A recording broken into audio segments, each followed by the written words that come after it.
So I wanted to film the warm-up I've been talking about that I haven't actually posted much of. So you pin your scapula against the barbell, you grab a dumbbell. This is the third set, so I'm quite warm for this one. And you focus on controlling the eccentric.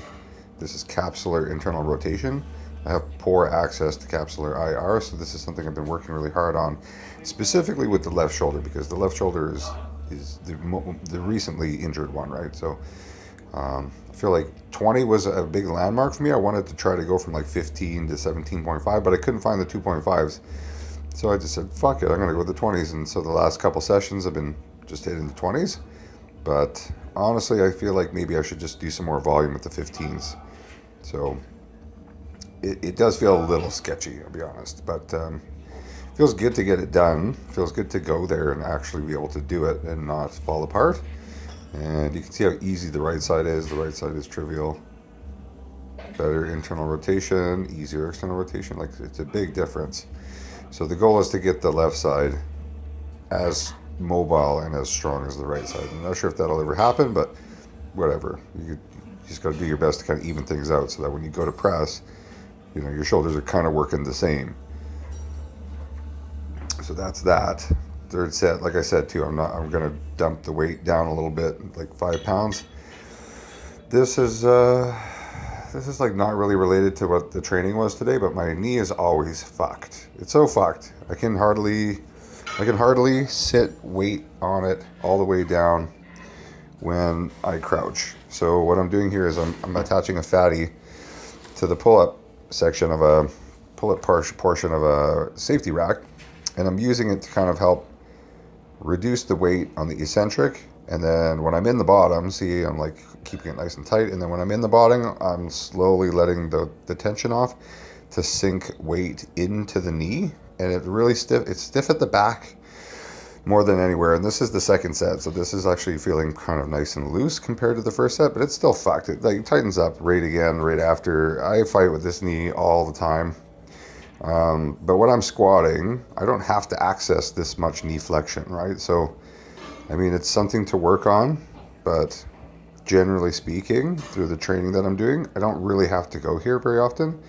But, you know, it's not a bad idea to make sure that you can go there, because say if I was at work and I needed to crouch down, if I had to do that without warming up, I'd have to probably just use all my left leg because my right leg just doesn't fucking go there. So this is tricky. It's something you gotta, I don't know, fuck with. Getting old sucks. And I haven't had any specific knee injury. It's just been like insidious onset, ongoing for the last, like, since like 2016. Maybe, dude, earlier than that even, like, fuck, like since 2011. Like, it's been so long. And anyway, so these are, these are those McLeod flies. Forced external rotation.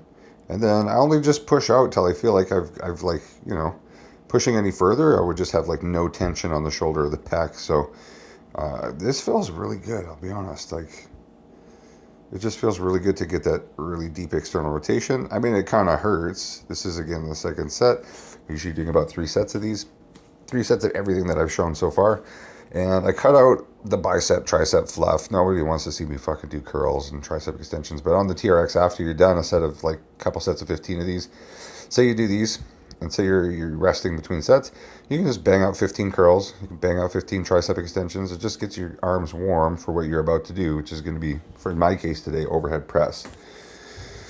So that's the warm up. It's not fucking rocket science. It's nothing special really, but it's simple, it's quick, it's effective, and I'm just going to keep hammering it because it is making everything feel better. It also really helps me when I'm trying to get under the squat bar. So just top set only. Last top set was, I think it was 135 for a set of 10 right out of the rack, with the safety rack like right at my unrack point. So I'm happy with this. I'm trying to emulate exactly kind of what I'm going to have access to while I'm out on the rigs. And it sounds like some of my friends have like really pushed the job to some of their coworkers. So, and I'm leaving. I don't even have the job, but I'm leaving on Tuesday regardless to go knock on doors. So I'm getting a haircut, canceling an Anytime gym membership, and then packing my fucking van and I'm leaving. But this set of 10 felt great. Really happy with that. It was a 140, 142.5. So that's an increase of 7.5 pounds. This is top set, deficit, Smith row, intentionally a little bit forwards. Like I just wanted to really stress and bias the erectors. I get a lot of glute in these, and they just feel fucking solid. I don't know, probably just because it's on a Smith, but this, and then I did a whole bunch of like lateral, front side, rear lateral arm work, tricep work after this. So, you know, garden variety, just hit it hard. Don't fucking slack.